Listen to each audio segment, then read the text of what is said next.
G'day and welcome to the Tokoroa Airfield on a glorious autumn day. It's a cracker. There's a few little tiny clouds in the sky, but if I pan around you can see that generally speaking this is a really nice day.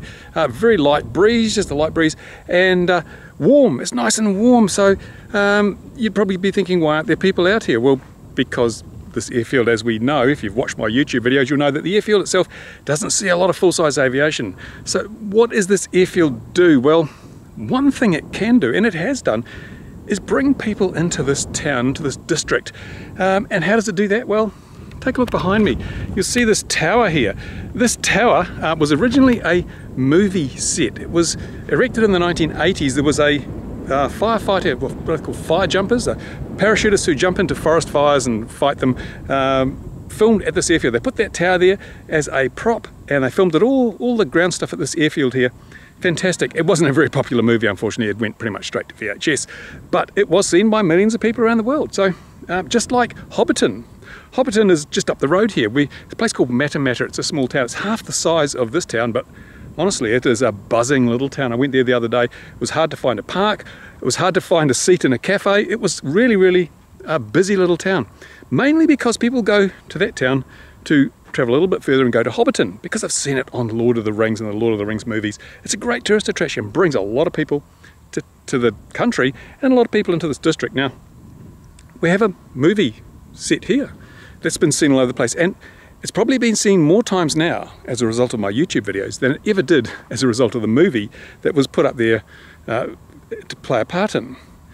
As regular viewers know, I think this channel's had 70 million views. My RC Model Reviews channel's had about 30 million views roughly. That's nearly 100 million, what's 100 million views almost, from around the world. And this tower features in a lot of those videos, an awful lot of those videos. So it is doing the same job as Hobbiton too. It's bringing people to this town, bringing people to this very airfield.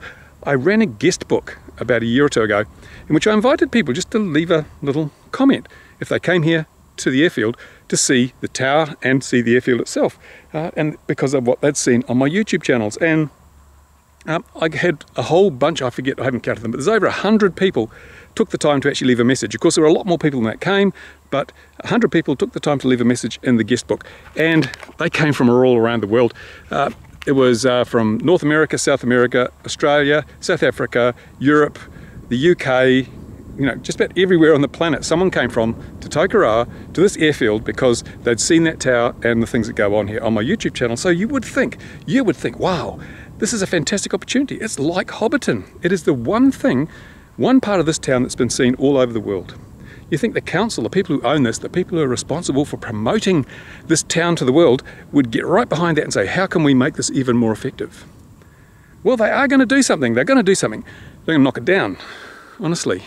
Well, that was the plan. Now, the first I, or just about anyone else out here, knew of the plan to knock down our tower was when a reporter came out here. He'd been to the council meeting and said, did you know they're going to knock down your tower? I said, no, why would they do that? Because all the people in council know just how effective this tower is at promoting this district to the world.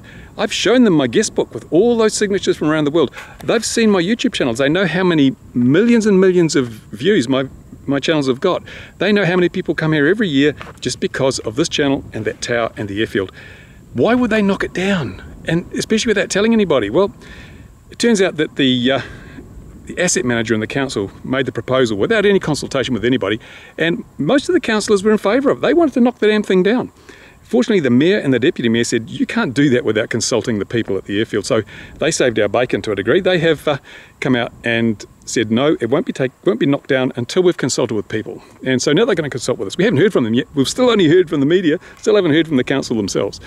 But I gather that they're going to give us the opportunity to restore the tower, which is interesting because we've already asked to restore it, if we're given permission to restore it on 3 separate occasions.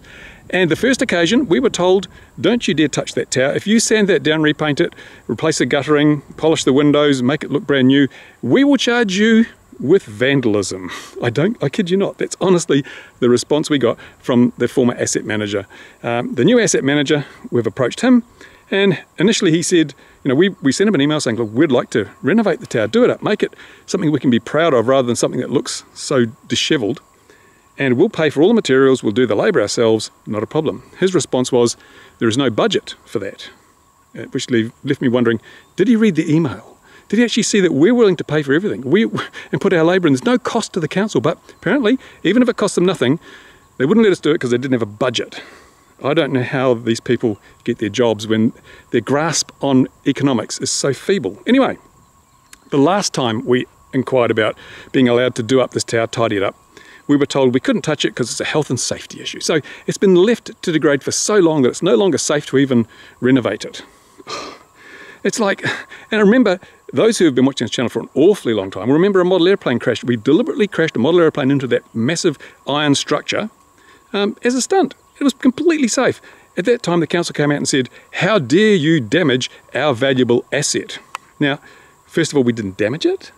And secondly, if it's such a valuable asset, why has not 1 cent been spent on its maintenance to the extent now where they want to demolish it because they believe it's unsafe? I don't know. I don't know where we go on this. This is crazy. So what I've done, and this is where you can play a role, I've set up a Facebook page, Save the Tower. There's a link to that in the description of this video. Please go there and voice your opinions, your concerns, your, whatever you got to say about this tower. Should we preserve it? Has it become the most widely seen part of Tokoroa or the South Waikato? Is it, in a way, the equivalent of Hobbiton, in so much as it's been seen on the big screen, it's been seen on the little screen, and it brings people to this town. It is a tourist attraction. It is a way of marketing this town to the rest of the world. Why would you want to demolish something that does that? Why wouldn't you be actually leveraging this to do that job even more effectively? I don't know. That's something you would have to ask council. But what I'd like you to do is go to the Facebook page and put your comment. Are you in favour of demolishing the tower, or would you rather see it restored to its former glory? And also tell us, are you interested in coming out to New Zealand and seeing the tower for yourself? Or maybe you've already been. As I say, hundreds of people have. If you're one of those who have already been, leave a comment. Tell everyone what you thought about it, the experience, the tower, the people that you met here, and would you come back again? Let's try and get across to the council, the people who want to demolish this tower, just how valuable it really is to the local economy, to the local people, and to the image of this town worldwide. Here's something you might want to do. Go to Google Maps, or Google Maps. Go find the Tokoroa Airfield and look at the comments on there.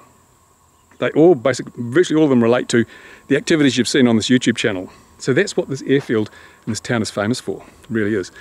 There you go. Now the ball's in your court. I'd like you to do that if you can, and we'll see how we go. If we can get overwhelming support, then maybe the council will rethink this thing and decide not to knock down the one and only thing that brings people to this airfield. There you go. Ball's in your court, people. And as I say, if you've got a comment on this video, put it in the usual place. But if you want to make a comment on the tower, then why not put it on the Facebook page? If you're not a Facebooker, then put it in the description down here. Or do both. Put a comment down here, go to the Facebook Save the Tower page, put a comment there as well. I thank you for your time, and hopefully this isn't the last you'll see of our wonderful control tower.